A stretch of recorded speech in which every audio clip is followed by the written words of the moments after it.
Hi everybody, this is my second big project that I'll be making a video for.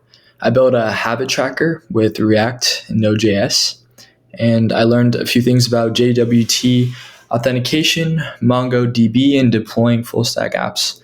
So let's get into a project demo.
So now that the demo is out the way, I wanted to go into the JWT authentication and a bit about how that works. So in our backend app.js file, we have two routes, register and login. Now registers, it's hashing the password and storing that, but it's also creating a token, a JWT token, and includes the user ID and then the secret, and then it expires in 7 days. So what's happening here is this route, when a user registers, is returning the token along with this other data to the front end. So this register route is going to make a post request to my backend, and it's going to get all this stuff back. So part of that is going to be the token.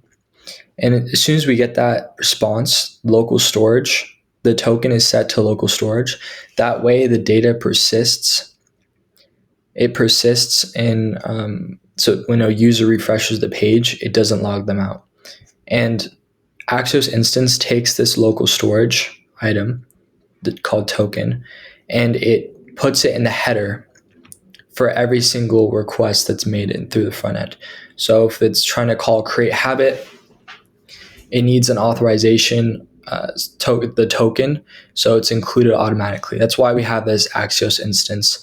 This is my first time using it. I actually had to look at the docs and read up on it, but this is actually like incredibly useful. It saves you a lot of time on rewriting all this extra stuff for every single get or post request, whatever it is. Now over to the right here, we have the JWT.js file. Now this is actually really important for protecting routes. So as you can see back here in my app.js file, if I scroll down to this one, the post request for creating a habit, we have verify user right here. And what this is doing is it's checking the header of the HTTP request, and it's checking whether or not it's authorized or not, if the token exists. So right here, we're verifying that the token exists, and then we're proceeding with the route. We're allowing access to that route if there is a token. That pretty much sums up that, like the JWT tokens and then the Axios instances, which are two very important things that I learned through this project. So for my database, I decided to use MongoDB. This is the first time I've used MongoDB in a project before, and I learned a lot just by reading the docs and building this out. So let me show you what I have. I have three schemas, one for the user, the habit ID, and then every single completion. So over here, it's pretty straightforward. Like I said, read the docs, and this should all be pretty easy to understand. You can set the type. We can set it required. You can make sure it's unique, so I don't have duplicate emails when people register, lowercase, and stuff like that. So what gets interesting is, in a difference I've realized working with Postgres SQL is that the way you reference other tables is different.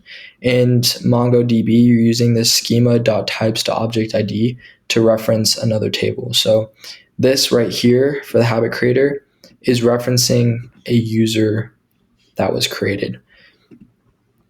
In the completion one, we're referencing both the habit and the user.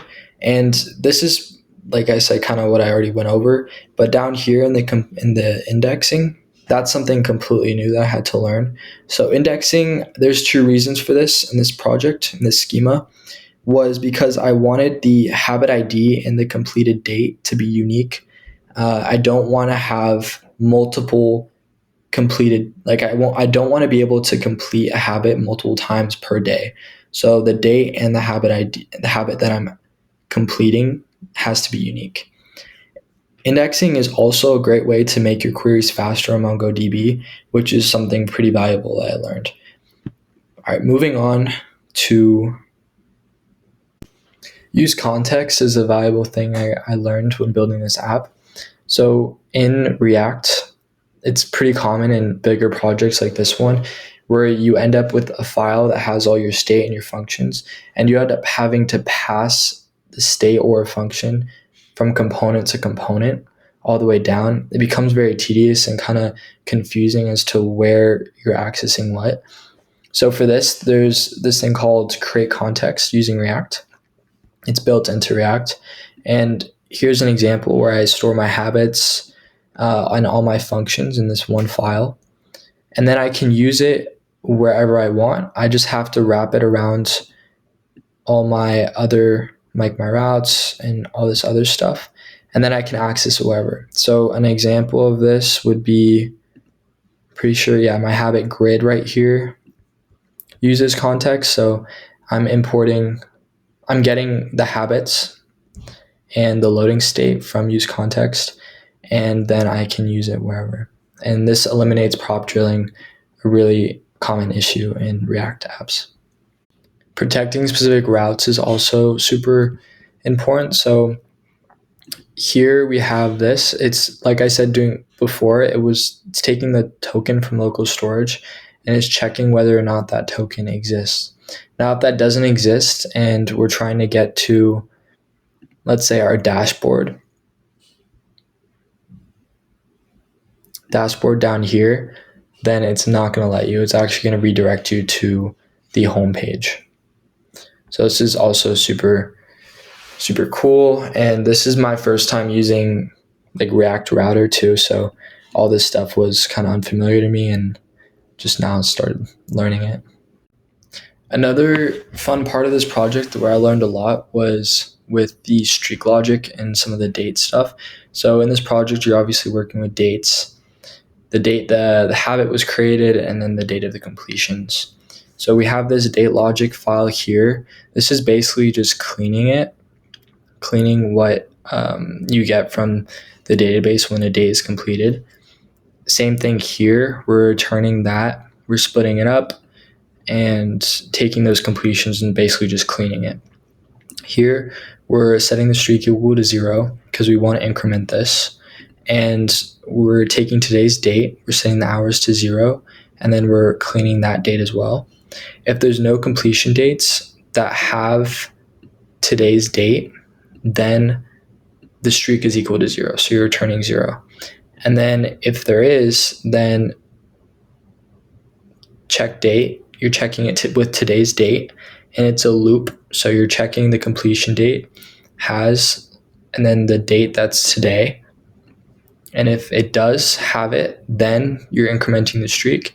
And then you're also going back a day. So you're checking today, and then you're checking yesterday, and then you're checking the day before that. And then you're doing that until you lost a streak. There's no more streaks until this is not true anymore. Use effect is another super important part of React. So whenever there's any kind of side effects, so whether you're retrieving data from an API, in our case, it's from our backend, which pulls it from MongoDB. So right here, we have in our dashboard, we have a use effect. So we're fetching the habits. This whole component is going to render first before this use effect runs. And right here we have dependencies. If fetch habits changes, then this will rerun again. We'll call fetch habits again. Now in habit context, we have what's called use callback. So when this renders, all these functions are recreated. To prevent an infinite loop in our dashboard with fetch habits, we don't want this to be changing on every single render, right? So we basically prevent it from recreating a new function every single time this renders by using what's called use callback. Those are two things that go hand in hand. If you want to kind of stabilize a function, that's when you use callback, but they're used together. Both super important things that I learned. Okay, so learned a lot. This is the end of the video, but I learned a lot. I just wanted to go over some key lessons I learned. First of all, JWT was something new.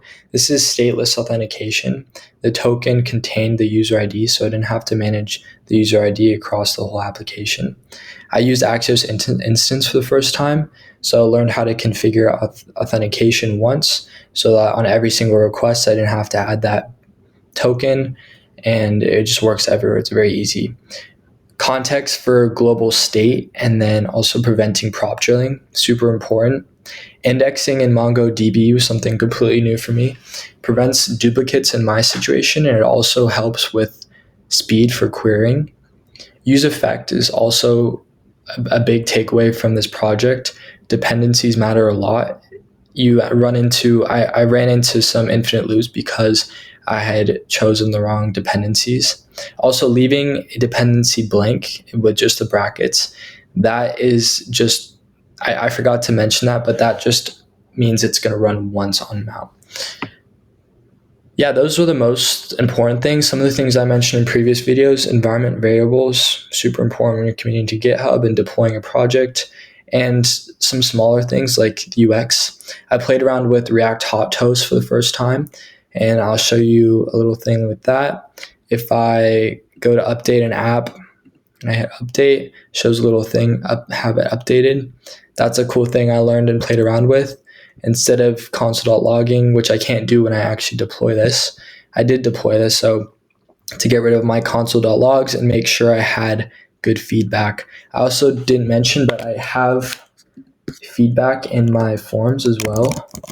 So if I try to use an existing email, it won't work. Give it a second. Email is already registered. So having those errors in the UI is really important as well. That pretty much sums up the video. Thanks for watching. If you have any questions or if I made a mistake somewhere and you want to correct me, go for it. Shoot whatever you want to say in the comments. I'll read over it and reply. But otherwise, till next project.